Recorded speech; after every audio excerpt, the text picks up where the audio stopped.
கடைசி கால தீர்க்க தரிசன நிறைவேறுதல் பகுதி 3. சகரியா தீர்க்க தரிசன புஸ்தகம் 14ஆம் அதிகாரம் 4வது வசனம்.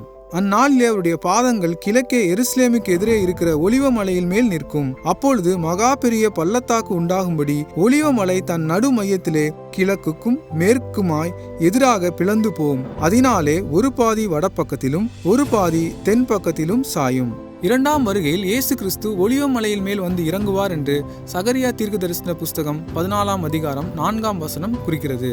இஸ்ரவேல் தேசமானது ஒலிவ மலையின் மேல் ஒரு 5 நட்சத்திர விடுதியை கட்ட தீர்மானித்த போது ஒலிவ மலையில் ஒரு பெரிய பிளவு இருப்பதை கண்டுபிடித்ததினால் அந்த திட்டமானது கைவிடப்பட்டது. பின் நாட்களில் தூண்களை பயன்படுத்தி 5 நட்சத்திர விடுதியை அவர்கள் கட்ட முடிவு செய்த போது ஒலிவ மலையில் உள்ள பிளவானது இன்னும் அதிகமாக ஏற்பட்டுவதை கண்டார்கள்.